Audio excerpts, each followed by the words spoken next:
There was a massive fight about to explode in the Republican Party. At the center of it is the question, how much control does the president still have over the party he's ruled for a decade? In just the last 24 hours, Trump undermined a bill that would have done a lot of good, one that he asked for, got into a shouting match with senators.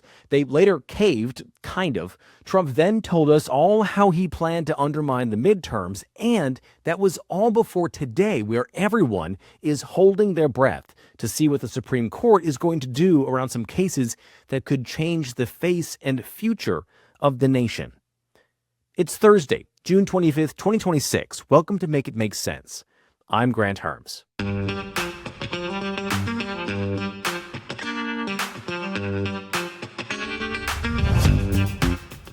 So yesterday, it was supposed to be a big day of celebration for Republicans and the White House. Trump was going to be kicking off the Great American State Fair on the National Mall for the 250th anniversary of America, and Congress had just passed the 21st Century Road to Housing Act. It was the most sweeping change to U.S. housing policy in almost 40 years. This thing would have given more money to cities and states for housing grants for low-income and young home buyers. It would have made it easier for veterans and veterans with disabilities to get homes. It would remove outdated red tape for home builders when it comes to building new homes and mobile homes. And it caps the number of single-family homes private equity investment companies could own at 350. Even though housing experts say that might not do a ton to help our housing crisis, it's a start, and it was a good thing. I mean, the House passed this bill with huge bipartisan support, 358 to 32. The Senate passed it earlier this week, 85 to 5. Just unheard of numbers right now. Trump himself wanted this thing passed. In an official presidential proclamation on June 12th, where he declared this month National Homeowners Month, he said the bill was, quote, the most comprehensive and consequential housing legislation in the history of our country. And major housing reform was a major promise Trump made to voters on the campaign trail in 2024. And I know that was a lot of wind-up on this thing, but it's important you get an idea of just how big this was. Which is why it was so shocking that while Republican leaders were in the middle of a press conference touting the passage of this bill, about to head to the signing, Trump announced on Truth Social the signing was off. He did it without telling them, or anyone really. It was so abrupt that North Carolina Congresswoman Virginia Foxx still showed up to the bill signing event to a room full of empty chairs because she didn't know. But Trump canceled the signing of this huge bill because he wanted to hold it hostage to force the Senate to pass the Save America Act. I've talked about this before, but this is the bill that the House passed back in February that would force extremely restrictive proof of citizenship and voter laws on states, and it would ban mail-in voting. Leaving aside the fact that it's probably unconstitutional because Article 1, Section 4 of the Constitution clearly says that states run their own elections, it's already federal law to prove citizenship when you register to vote. Voter ID is unnecessary to prevent voter fraud because widespread voter fraud just isn't a thing. I've also talked about that so many times. And this bill would end up disenfranchising tens of millions of voters because they wouldn't be able to meet the requirements in it. People who don't have a real ID, a passport, 69 million women who changed their last name when they got married but don't have their birth certificate for one reason or another, so they can't prove that they were born in the U.S. I mean, this bill wouldn't let members of the military register to vote or go to vote with a military ID unless that ID said that they were born in the U.S. or that they brought full proof of their service record that also said they were born in the U.S., and if they weren't, then it's a whole other set of documents on top of that for the more than 52,000 naturalized military men and women serving our country right now. And we also know when it comes to mail-in voting, it's very, very safe. Cases of mail-in voter fraud going back to 1982 amount to 387 out of billions of votes cast. But the president wants this bill passed because he and people around him, like Deputy Chief of Staff Stephen Miller and Elon Musk, believe there is a mass conspiracy of election fraud and that Democrats are just handing out absentee ballots to undocumented immigrants and non-citizens and getting them to vote for Democrats. Again, it's not happening. There's no evidence that it is. In addition to that, the Senate has refused to pass this thing. They don't have the votes. The math doesn't work. To pass this bill, they would need 60 votes, unless they got rid of the filibuster, which is what Trump wants them to do.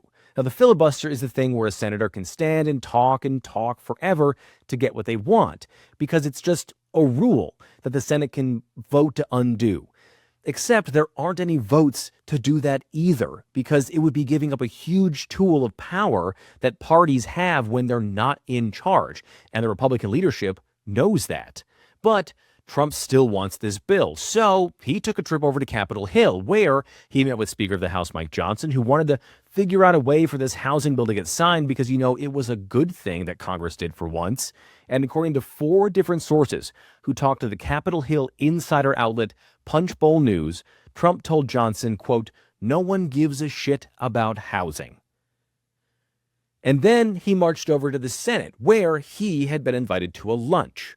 That's what they called it. That's not what it was. According to several senators who were at this meeting, not a lunch, Trump launched into a tirade against multiple individual senators, including outgoing Louisiana Senator Bill Cassidy, who shouted back at the president and then stopped calling him Mr. President out of niceties and started calling him brother, like a listen here, bro kind of tone.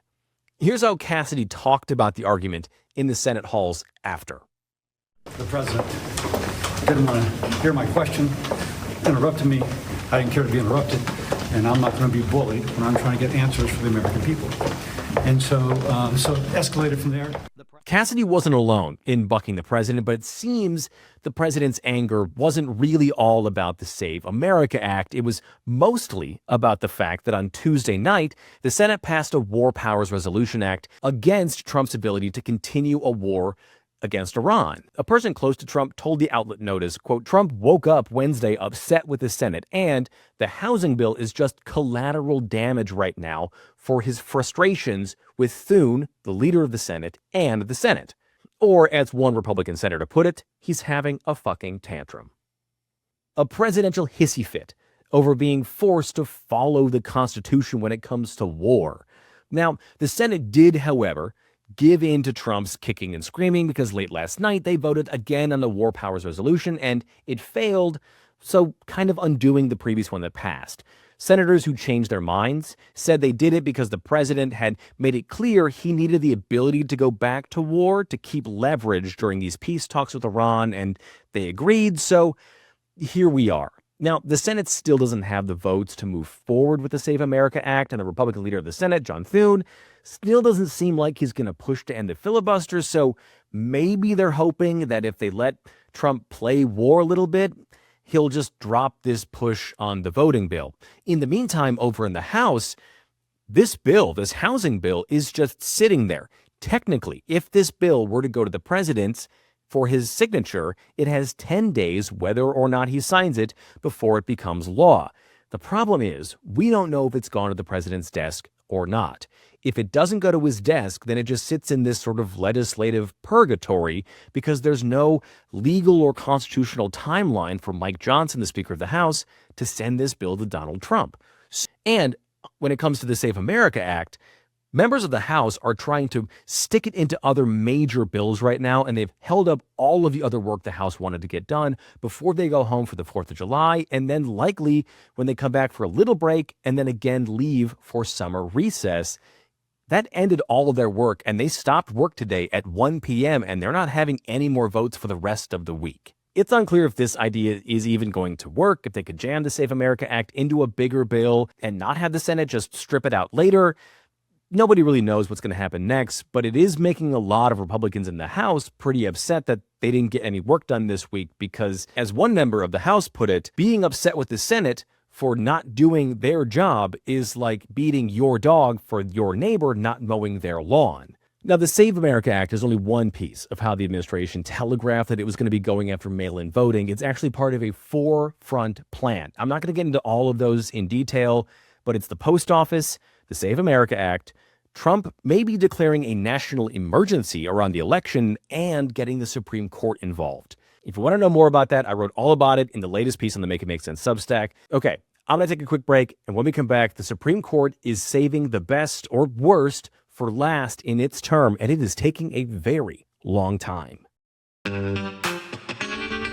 You know how every social media platform is basically engineered to make you angry and keep you scrolling? That's not an accident. Outrage performs better than nuance, so the algorithm feeds you outrage. I see it every day as someone making news content for a living. The loudest, most biased takes get the reach. The careful, fact-driven stuff like I do my best to bring you here gets buried.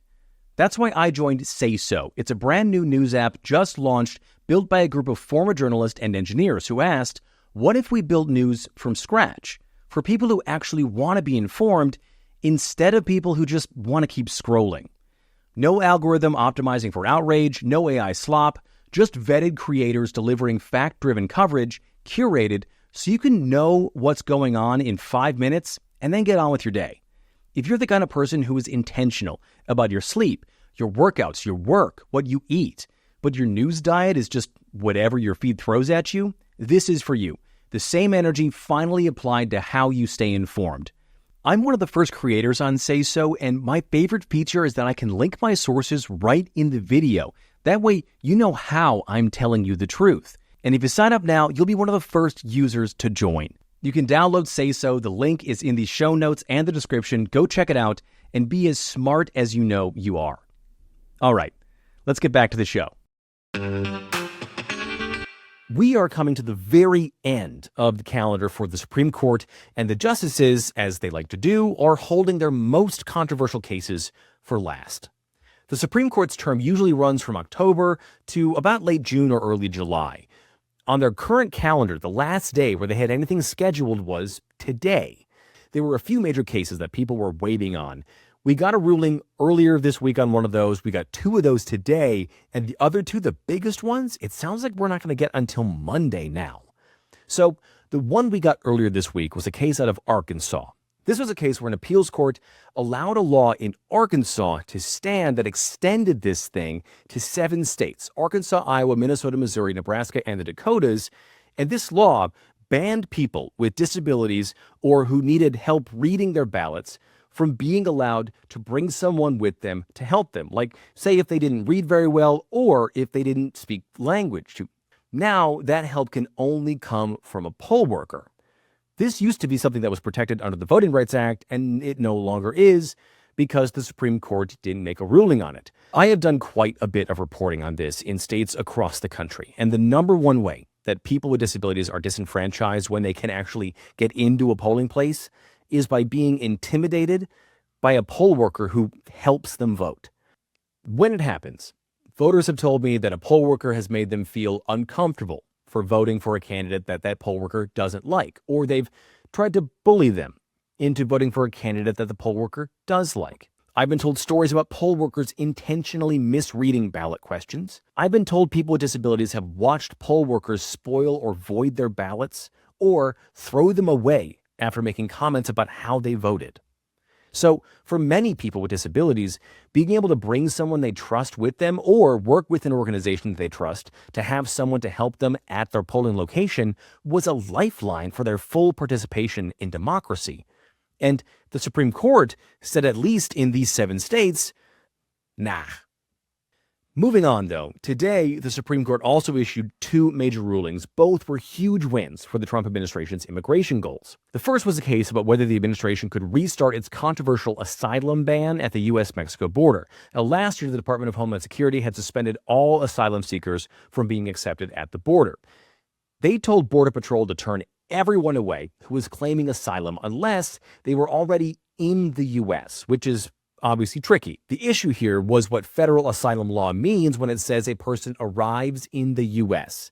And then the court nitpicked it from there. The court sided with the Trump administration, saying it only applied to people seeking asylum once they were already in the U.S., making it nearly impossible for someone to flee their home country out of fear and seek asylum here without crossing the border illegally first and then getting deported for that, effectively ending what we understand as asylum at the U.S.-Mexico border from pretty much ever happening again.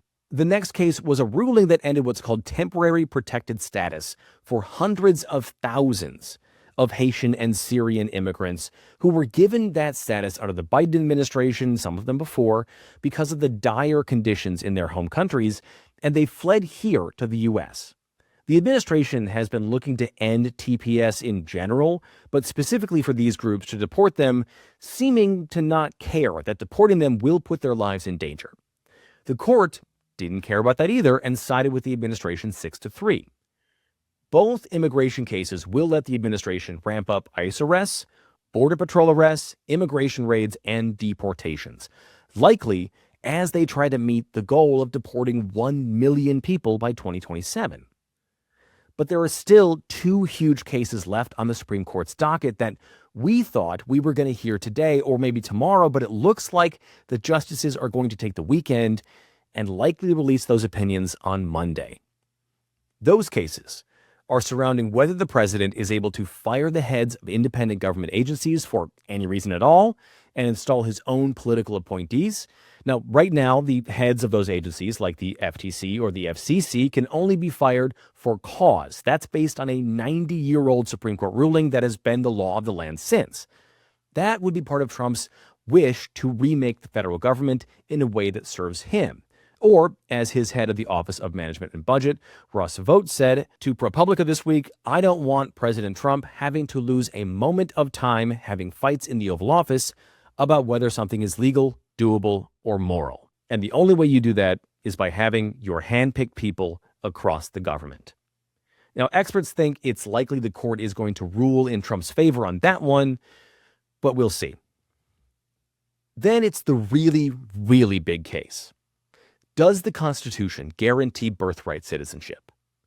I've been talking about this on and off for months on the show, almost a year now, but essentially the administration is arguing no, that when the 14th Amendment was written after the Civil War, they were only trying to assimilate newly former enslaved people and didn't mean the children of immigrants. Now, several cases since then have ruled that being born here does mean you're a citizen regardless of who your parents are, and the guy who wrote the amendment said that's what he meant too. But if the administration can undo birthright citizenship, it would redefine who gets to be an American, how you become one, and whether or not you get to stay one if you are now. Happy 250 America, right? Right now, legal experts think the court is going to side against the administration on this, but we just don't know. The conservative majority in the court is strong. For now, it looks like we are going to have to wait until Monday to find out what happens. Which means that is it for today's show. Please rate and review wherever you get your podcasts. Sign up for the Make It Make Sense Substack to get access to things you forgot from civics class and that brand new piece of reporting. And as always, share the show on social media. You can tag me at Grant Hermes on Twitter, Blue Sky, and the Say So News app, and Grant_Hermes on everything else. Thank you so much for listening today. I'm Grant Hermes, and I'll talk to you next time.